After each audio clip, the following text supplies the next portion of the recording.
want you to do something. Go to your horoscope and find out where is Aries zodiac sign in your birth chart. Depending upon your ascendant or depending upon your moon sign, you will get to know which bhava holds the Aries zodiac sign. Now, take a pen and paper and write down the list of attributes that are associated with this bhava. Which area of life is being expressed by this bhava? Which part of the body is being expressed by this bhava?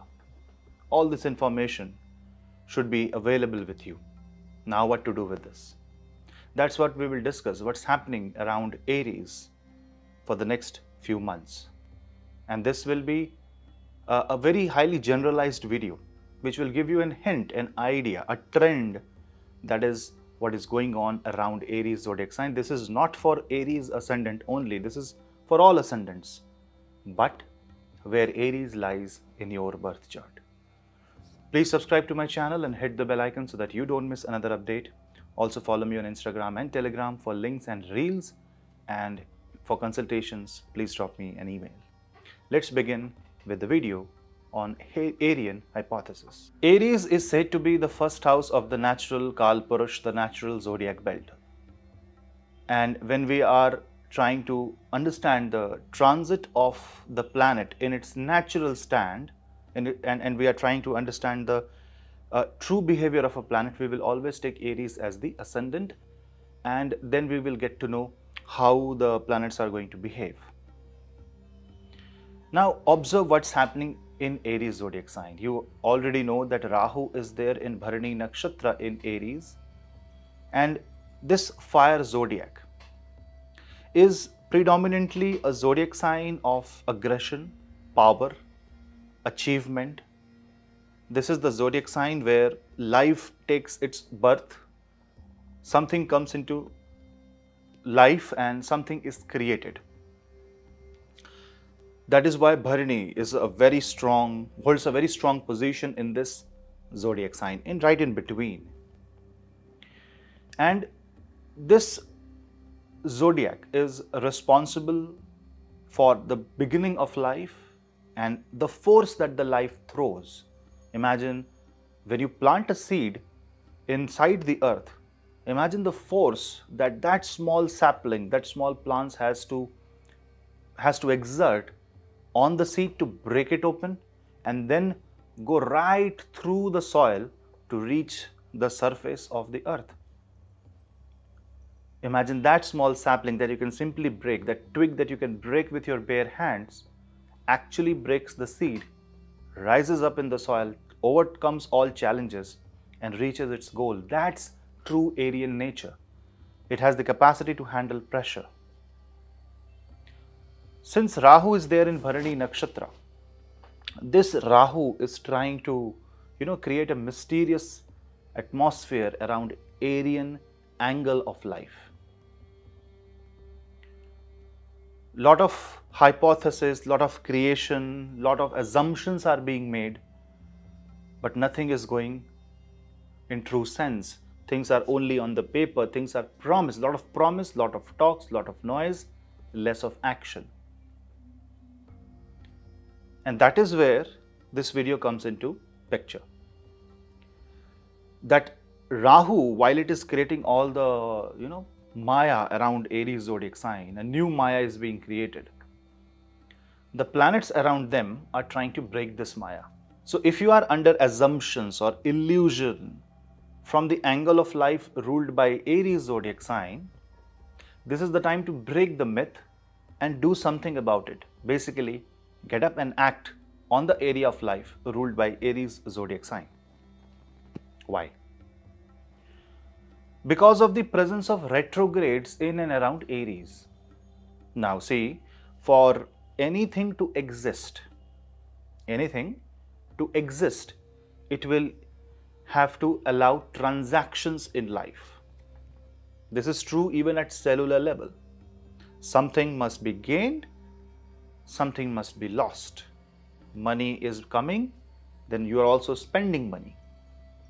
And to do all this, karma cycle is generated, and that Karma is a cycle that goes on and on, because if you will not do anything, nothing will happen.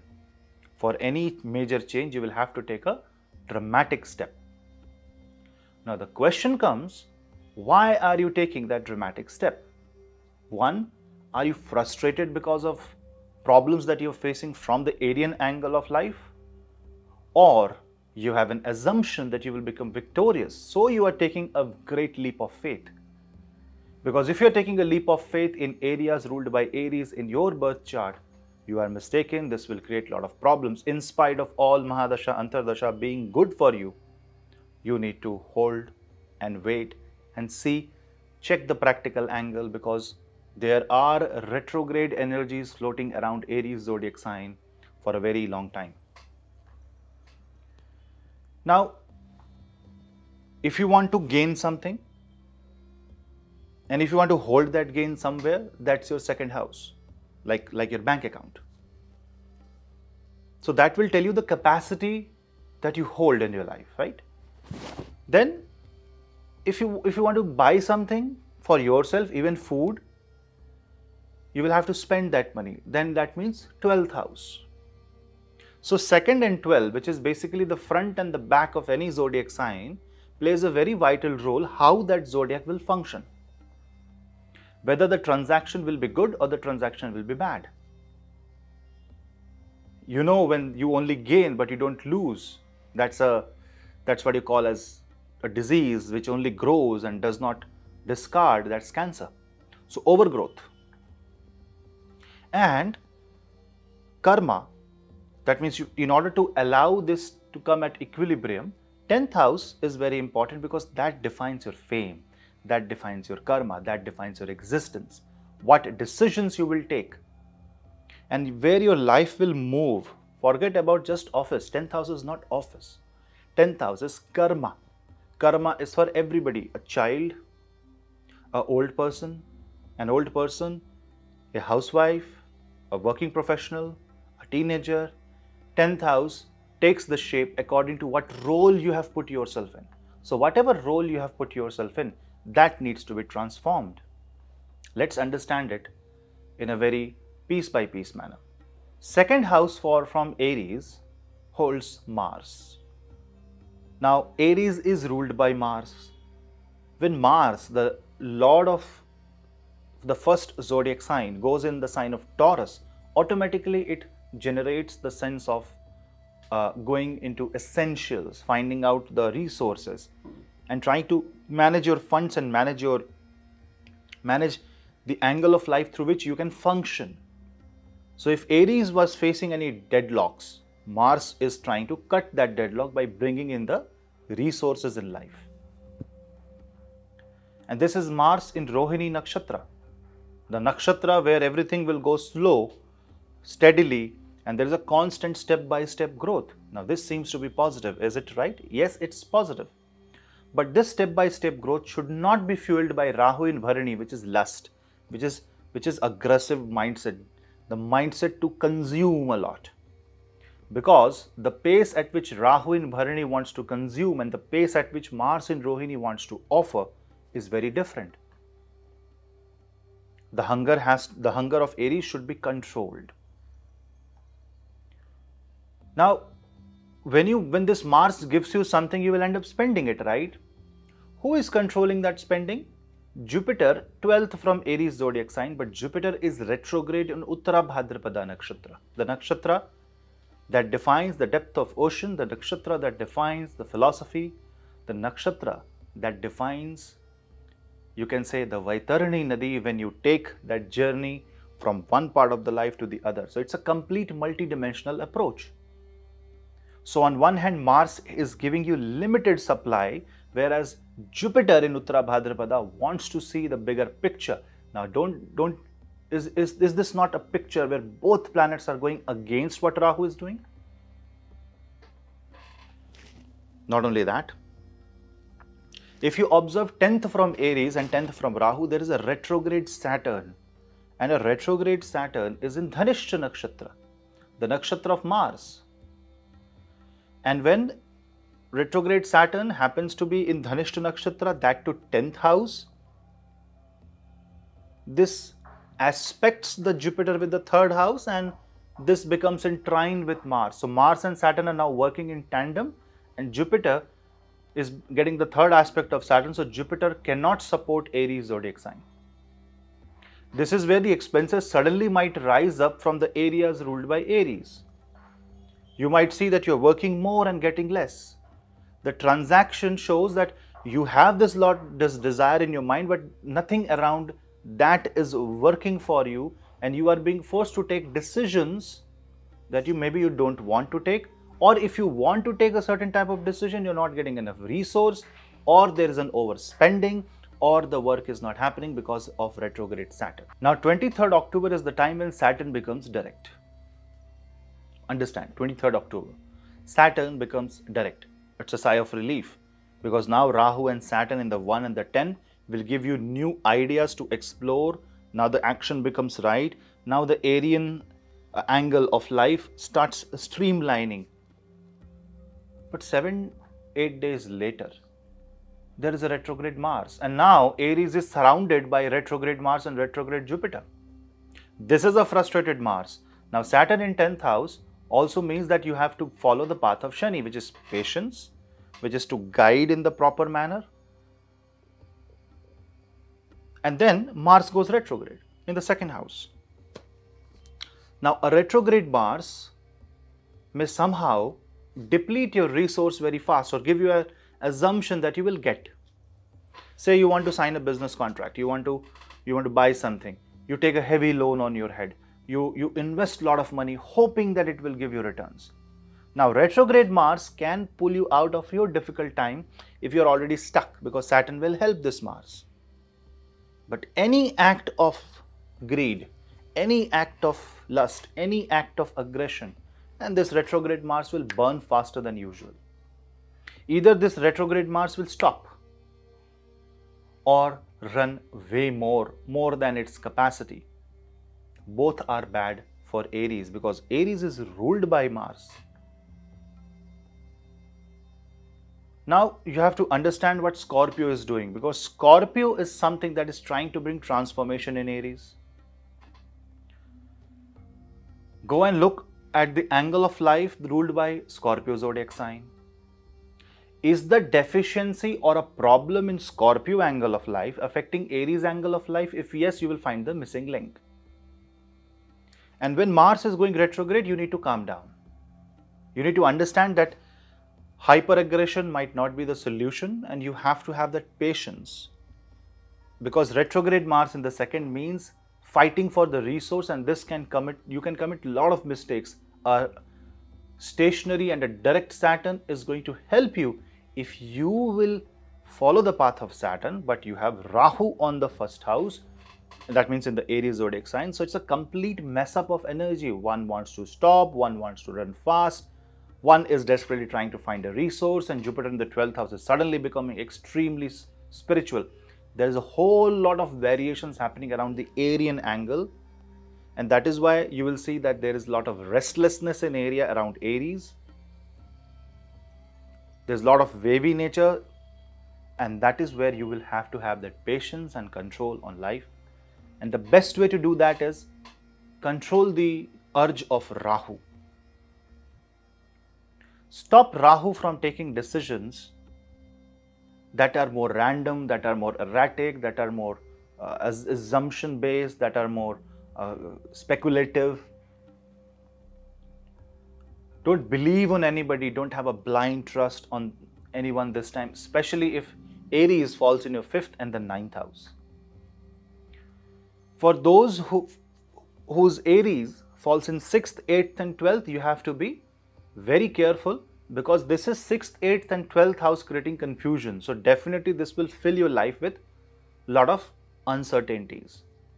With Aries in the 6th, it can bring in a lot more enemies, because 6th house is the house of difficulties. So you will see that on one side you are fighting with one difficulty, then there is another difficulty, then there is another obstruction, things are getting delayed, and this will frustrate you.